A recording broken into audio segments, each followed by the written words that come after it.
the many indignities of this period, mask wearing, social distancing, virtual relationships, of all the emotional harm, the inability to see loved ones and friends for 2 years, our estrangement from colleagues, co-workers, and congregants, of all the frustrations. Travel is so complicated nowadays. You have to jump through so many hoops that who even wants to go abroad? And if you do somehow get on the plane, what would you even do at your destination? Everything's closed or restricted, and you would have to quarantine upon arrival anyway. Of all the anxieties, the inability to relax, to put our guard down because, like the Mississippi, this pandemic just keeps rolling along. Just when we think we're done with it, it reminds us that it is not done with us. Of all the fears that somehow some invisible virus will incubate in my throat until it figures out how to kill me. Of all the deprivations, I'm still waiting for a part for my air conditioning system months after it broke down at home. It's probably sitting in some warehouse or on a ship idly waiting its turn to dock, and I'm worried that it may not even arrive before summer. Of all the many deficiencies, denials, and dispossessions of these depressing days, the worst, the absolute worst indignity of these last 2 years, the place where I draw the line and conclude that this is just blatant cruelty and inhumane treatment. I'm willing to put up with anything, but just not this. The offensive and intolerable affliction, the worst of the COVID-19 pandemic, is the cream cheese shortage.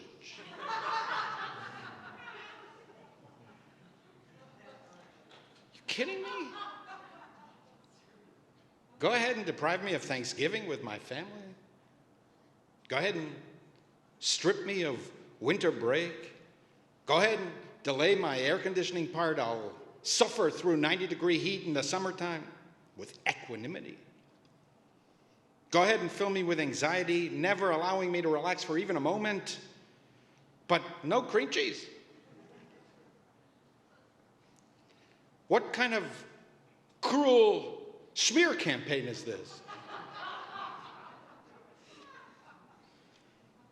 Dear God, there are only apparently a few days left of cream cheese in the entire city. Now that's too much to bear. Since this cream cheese shortage is such a grave affliction and so destructive to the fiber and fabric of New York City, I feel a responsibility to calm you down and reassure you that all will be well. 2 points for your consideration. First, it is shocking for Americans raised on the Emersonian ethos of self-reliance to discover that I can't have everything or do everything whenever I want, irrespective of what anyone else wants. No one can live alone. Not even Americans. Everyone is related to everyone. One person's well-being is dependent on others' well-being.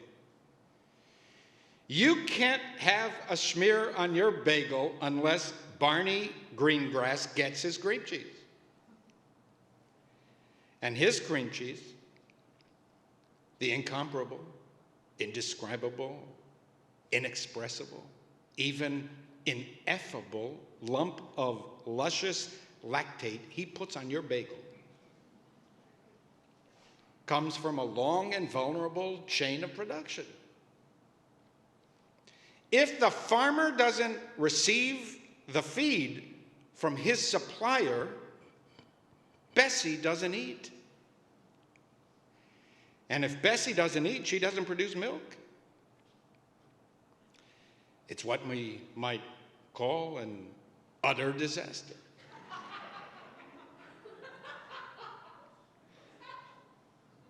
And if there's no milk, there's no cream cheese. And if there is no cream cheese, you don't have breakfast. At least not the breakfast you want. If the farmer doesn't have the spare parts to keep the barn warm in winter, you can forget your bagel and schmear. If the trucker that brings your cream cheese to New York City is sick or has reevaluated his life during this period of the Great Reassessment,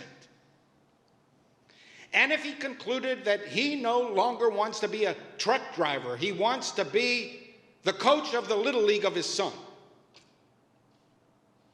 then how shall I put this in a way that New Yorkers really understand? You're smeared.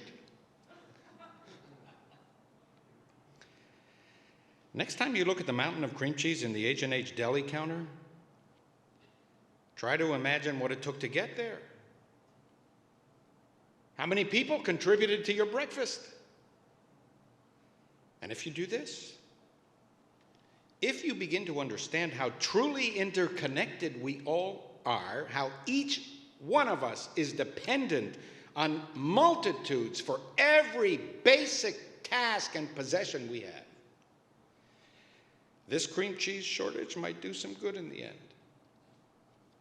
You may become a little less arrogant, a little less self-centered. Perhaps you will develop more humility, a deeper understanding of the innate vulnerabilities and fragilities of life. And that might lead you to action. More Americans might give some thought to how many spectacular people were involved in getting that COVID vaccine in your arm. And more Americans might then entertain the notion that to refuse vaccination is not only a personal choice. The relentlessness of this pandemic is connected to your refusal to be vaccinated, and on your insistence that it is simply your choice and has nothing to do with anyone else. Individual failings cause collective failings. And collective failings cause individuals to fail.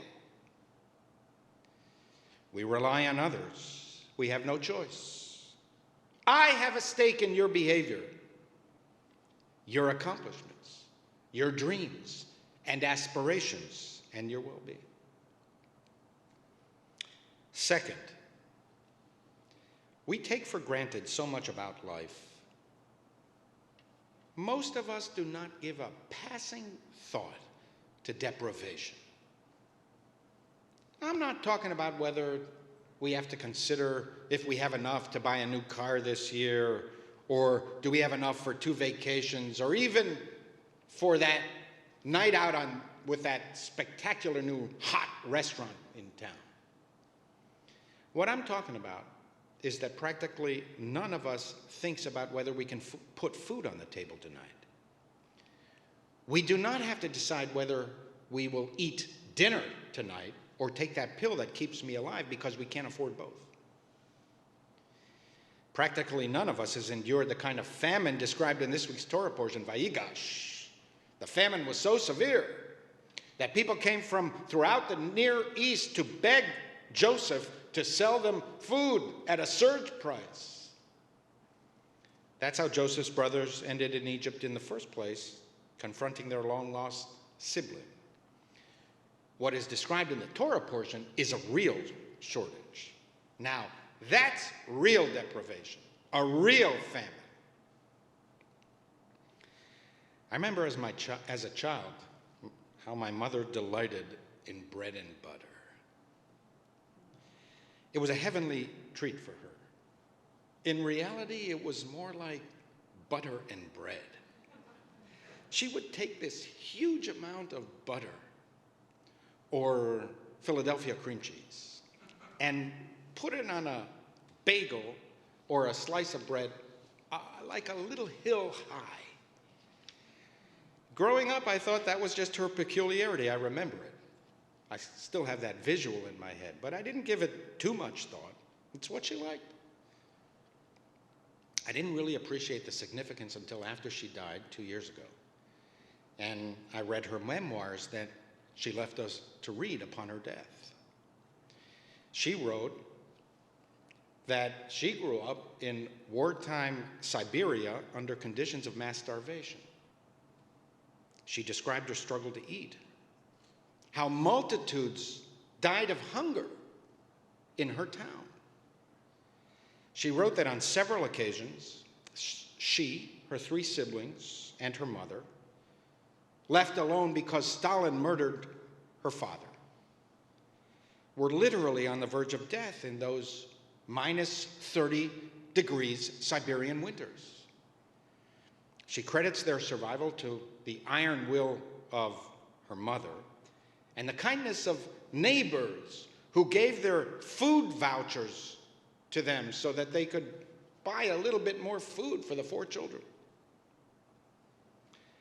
After this upbringing, to live in America, in the land of no shortages, reach out your hand and grab whatever you want,